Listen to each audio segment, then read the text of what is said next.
Ah, welcome. I didn't quite see you there. Please, come in and make yourself comfortable. James, get in here. We have guests. Ah, welcome. Hi. Welcome to Burg. Coming up on today's show, Oliver teaches us non-intellectuals about the wonderful world of retro gaming. then we go to Dan with top 5 new releases. And finally, Ben, with the best video game soundtracks from 2014 onwards. Surprise! It's time for a new game. Whoa, a new game. This game was developed by 4A Game. The franchise all started with Metro 2033 and Metro Last Fight. Now Metro Exodus has been created. This is the latest installment to the Metro series.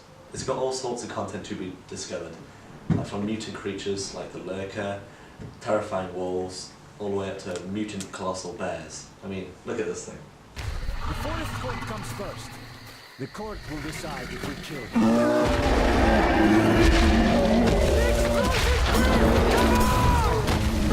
You have an arsenal of weapons you can use to defend against the haunted lands of Russia. You can also customize your weapons to suit your needs, thanks to your trusty backpack.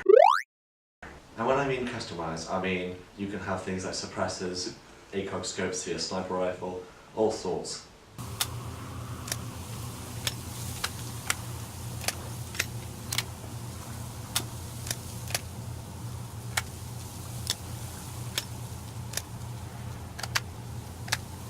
You play as Artyom in the vast nuclear wastelands of Russia.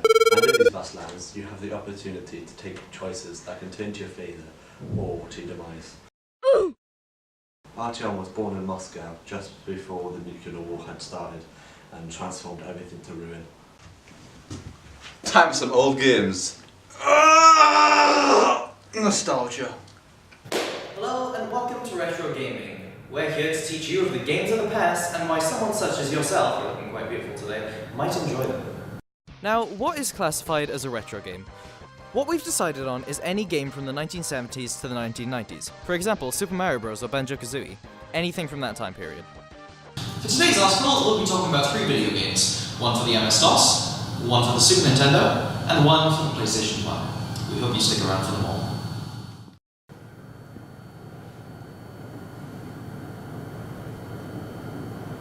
Get a load of this, silly Billy.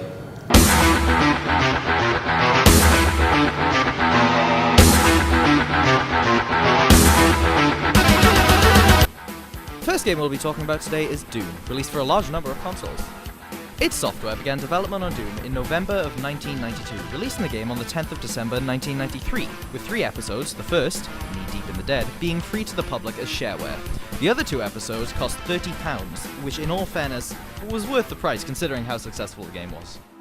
Doom's popularity became a huge problem to schools, universities, and even workplaces as it became a huge distraction to anyone who played the game, and employees at id Software weren't immune to Doom's effects either. Lead designer John Romero had spent a week locked in his office doing nothing but playing Doom. John Carmack, founder of id Software, took an axe to Romero's office door to get him to stop playing the game and to get some work done. The pieces of Romero's office door remained on the floor for weeks to serve as a reminder of what will happen to employees if gotten distracted by Doom. Today, if you asked anyone if they were more familiar with Microsoft Windows or Doom, the majority of people would most definitely reply with Microsoft Windows. In fact, Doom's popularity didn't go unnoticed. Bill Gates was so impressed by this that he considered trying to buy id Software. However, the buyout never took place. Instead, Bill Gates wanted to make a Windows port of Doom, to which id Software happily agreed to. And you'll never guess who worked on the Windows port of Doom. That's right, it was Lord Gaiman himself! Praise the Lord! Oh, praise the Lord! Praise! How are you, Dean? Praise the Next we'll be covering a personal favourite of mine, a JRPG known as Earthbound, also known as Mother 2 in Japan. It was released in 1994 and created by Japanese copywriter, essayist, lyricist, game designer, and actor Shigesato Itoi as the sequel to his first game, Mother for the Nintendo Famicom. The game features a young boy with psychic abilities named Ness, who must go on an adventure across the regions of Eagleland, Hoggyland, and Chomo in order to defeat the evil cosmic destroyer known as Gygus. Rather than using swords or bow steel damage, Earthbound uses yo-yos, frying pans, bottle rockets, and the previously mentioned psychic powers known as PSI, among other various things. The game also features a unique element with its rolling HP counter in which when hit with an attack, your HP will slowly roll down instead of being immediately set. This means if you're hit with a move that would ordinarily kill you, if you heal or finish the battle before the counter hits 0, the counter will stop and you will be completely fine. Though Earthbound is considered an obscure game by many, those who play it often find themselves falling in love with the franchise, as despite the series' 13-year absence, the Earthbound community is still strong to this day, with many creators even taking influence from it and creating their own games, such as Lisa and Undertale. Close change. Don't worry about that. It's Gucci. And finally, we have Twisted Metal. Released in 1995, Twisted Metal is a game made by Singletech, which was sadly closed in 2000, and published by Sony for the PlayStation and PC. The game is about clowns competing against each other in order to win a tournament called Twisted Metal, run by a man named Calypso in order to win the prize of anything they want without limit. Twisted Metal is focused on the fast-paced action within the gameplay rather than story. You can tell it's more for multiplayer with the wide variety of cars, characters, playstyles, and maps. The game also takes place on Christmas Eve. That has been it for the Retro Article. Hope you all enjoyed. If you didn't, then it's real.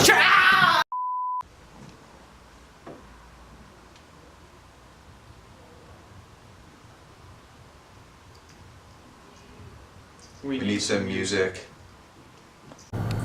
Red Dead Redemption 2 is the official winner of the Best Soundtracks from the Game Awards 2018.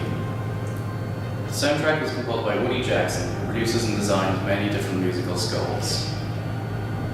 The game is an action-adventure western game created by Rockstar Games, and in the game, he plays a gang member from the Vendor League who are forced to flee from a robbery gone bad. You must fight, rob, and steal your way around the Americas in order to survive.